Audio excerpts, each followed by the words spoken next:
Hi నమస్తే welcome to Myra media నేను మీ కేవీఆర్ వైఎస్ జగన్మోహన్ రెడ్డి అరాచక పాలనను 5 ఏళ్ల పాటు చూసిన ఆంధ్రప్రదేశ్ ప్రజలకు ఇప్పుడు ఒక కన్విప్పు కలిగిన పరిస్థితి కనిపిస్తుంది. కూటమి సర్కారు 164 సీట్ల అత్యంత భారీ మెజారిటీతో ల్యాండ్ స్లైడ్ విక్టరీతో విజయం సాధించిన చంద్రబాబు సర్కారు ఈ 45 రోజుల పాలనను బేరీజ్ వేసుకుంటే ఏం జరుగుతుందన్నది ఇప్పటికే జనం మెదలలో నానుతోందన్నమాట. ఈ నేపథ్యంలో జగన్ ఉన్నప్పుడే అంతా బాగుంది, 40 రోజుల్లోనే జనం అభిప్రాయం ఈ అభిప్రాయానికి వచ్చారనమాట. సో జగన్ హయాంలో ఇంతటి అరాచక పాలన కొనసాగలేదు.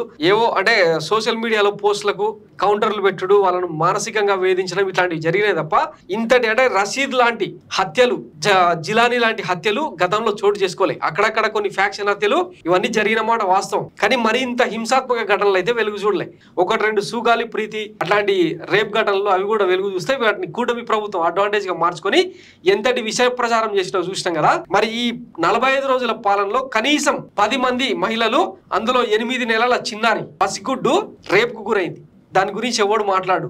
ఈ నేపథ్యంలో సోషల్ మీడియాలో ఒక పోస్టు ఆసక్తికరంగా మారింది, మీకు అది చూపిస్తా ఆగండి. ఓ కుహన మేధావులారా, కూని రాగాల విద్వాంసులారా, వెండితెర ఛత్రపతులారా, గొట్టాల ముందు కహానీలు చెప్పారుగా, ఊకదంబుడు ఉపన్యాసాలు ఇచ్చారుగా, శ్రీరంగ నీతులు వల్లెవేశారుగా, బాబు కోసం భజన చేశారుగా, పవనే కావాలని పాకులాడారుగా, ఎక్కడ దాక్కున్నారు, నోర్లెందుకు మూసుకున్నారు, పసికందుల ఆర్ధనాదాలు వినిపించట్లేదా, నెత్తుటి దారలు మీ కంటికి కనిపించట్లేదా, దరిచికి చేరలేదా, కత్తుల కరతాళ నృత్యాలు కానరాలేదా, తెగిన తలలు మీ హృదయాలను కదిలించట్లేదా, రాక్షస పాలనను వీక్షించట్లేదా, మానవీయ విలువలను మర్చిపోయారా, హత్యాచారాలే అభివృద్ధికి తార్కాణాలా, ఎర్రబుక్కు రాజ్యాంగాన్ని స్వాగతిస్తున్నారా, ఏ బంధాలు మీ నోలను బంధిస్తున్నాయి, ఇప్పటికైనా కళ్ళు తెరవండి, ఈ అరాచక పాలనను ఎండగట్టండి, ఉన్న కొద్దిపాటి విలువను కాపాడుకోండి అని చెప్పి రాసుకొస్తా ఉన్నారు. ఇట్లా కవితల రూపంలో వాళ్ళ మానసిక వేదనను ఇట్లా ప్రొజెక్ట్ చేసే ప్రయత్నం చేస్తున్నారు. ఆయన కూడా ఈ సినిమా బోగ్గాలు ఉంటారు కదా, కొంతమంది అడ్డమైన విషయాల మీద స్పందిస్తూ ఉంటారు. రాష్ట్రంలో ఇట్లాంటి రషీద్ లాంటి హత్యలను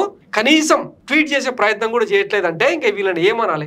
వీళ్ళు సెలబ్రిటీలు, సినిమాల్లో డెమిగాడ్స్, ఇది వ్యవస్థ. ఈ నేపథ్యంలో అంటే అందరూ కలిసి వైఎస్ జగన్మోహన్ రెడ్డిని కుక్కను కొట్టినట్టు కొట్టిరని ఒక అభిప్రాయం గతంలో వ్యక్తమైంది కదా.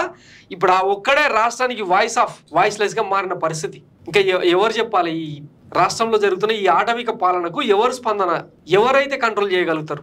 మోడీ స్పందించాడు, అమిత్ షా స్పందించాడు, రాష్ట్రపతి భవన్ స్పందించదు, గవర్నర్ అపాయింట్మెంట్ ఇయ్యాడు, హోంమంత్రి ఏమో బేల ప్రకటనలు చేస్తుంది, నారా లోకేష్ ఏమో ట్వీట్లు చేసి ఇంగింత రెచ్చగొడతా ఉంటాడు, ఇంగింత మంచిని చంపమని ఆయన హింటిస్తున్నట్టుగా గతంలో ఉన్న అరాచక పాలనను కూకటి వేళ్లతో పెగిలిస్తామని చెప్పి ఆయన హింటిస్తాడు.